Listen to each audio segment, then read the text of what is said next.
The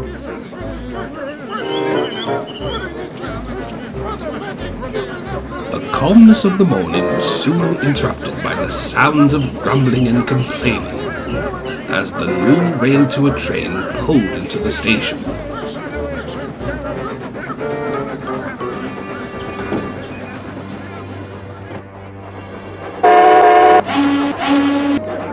The two old-fashioned looking engines were relieved. "Finally," said the rear engine, "you can stop pulling my coupler." "I wasn't pulling you," said the front one. "You were just going too slow." "I ain't slow." "You are too, you old galoot." "That's fine coming from you, you lousy tin can." Just then, Toby arrived with Henrietta. "Bless my bell," he stated. "What's all this arguing about?"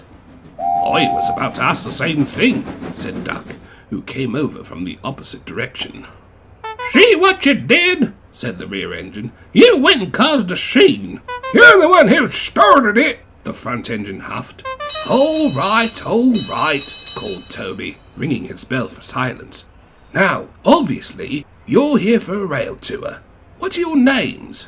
"I'm Union Pacific 119, said the rear engine. "And that up there—" "I can introduce myself, you varmint! I'm Central Pacific Jupiter." "I recognise those names," said Duck. "You two were part of the first transcontinental railroad in America." "You got that right, sonny boy," said 119 proudly. "We were the first locomotives to meet together in Promontory, Utah," said Jupiter, "to help build a railroad that connected all 37 United States." "But why are you arguing so much?" asked Toby. "Oh, it started back when we were doing them annual reenactments," said Jupiter.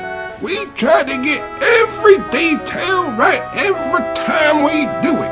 "Then one year, when they was reenacting the photograph being taken," said 119, "the feller who was playing Elias Johnson was supposed to be standing next to me." "I keep telling you, you oversized spittoon," Jupiter interrupted. "He was always next to me." "No, he wasn't." "Yes, he was." "All right, we get it," called Duck. "So you've had a disagreement in the past, but—" "Oh, it's more than just a disagreement," huffed 119. "We worked together and known each other for so long that we plain up can't stand each other anymore." "You're dang right," huffed Jupiter. "Besides the reenactments, the only time we speak to each other is when we're a-feudin'." "That's probably the only thing we can agree on." Toby and Duck could see that both engines were stubborn and set in their ways. Later, Duck was arranging stone trucks at the quarry when Toby arrived to drop off more workmen. "I wish there was some way we could get Jupiter and 119 to stop arguing," said Duck. "I know," put in Toby. "Listening to them arguing is exhausting." Toby looked over and watched as Duck loaded the trucks. He saw that he was pushing them along as they were being loaded. "That's a strange way to load trucks, wouldn't you say?" said Toby. "What do you mean?" asked Duck. "I always push my trucks until the one nearest me is under the hopper. Then I pull them out as they're loading. I've always pushed in empties and brought them out when they're filled." "I don't see why you'd bother doing that," remarked Toby. "I find my ways to be a tad quicker." "Beg pardon," said Duck dryly, "but that's how I managed on the Great Western."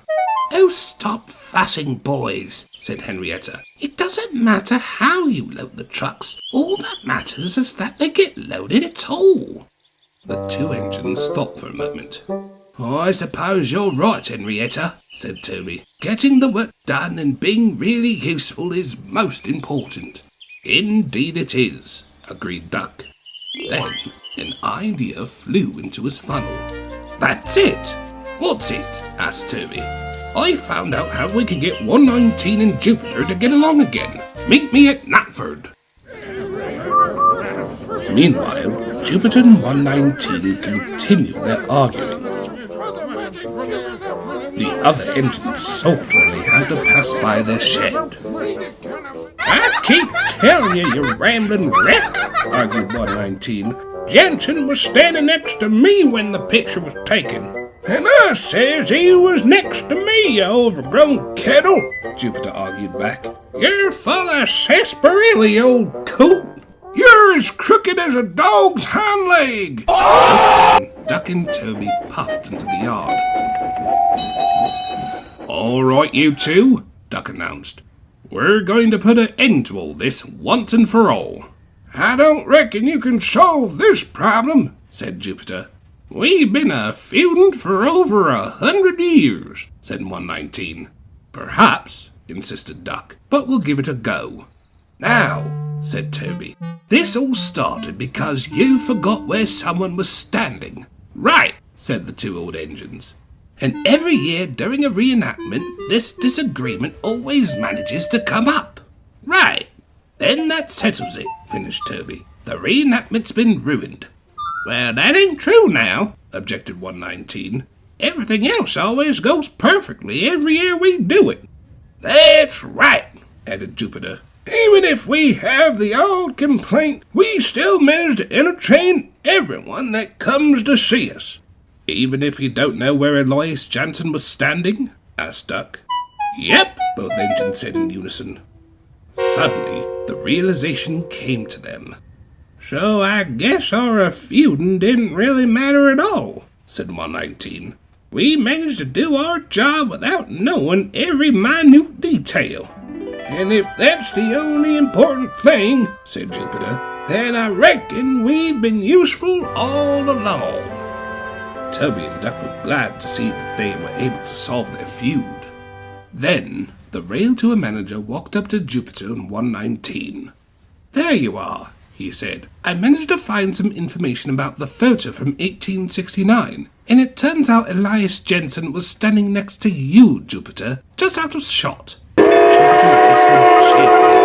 I knew it, he shouted. I told you he was next to me, you chicken-eating corn boy. No, you did, you honey-glazed fruitcake, cab's nose skin peeler, rusted-out grease trap. Toby and Duck sighed. I suppose old habits die hard, said Duck. It would appear so, said Toby.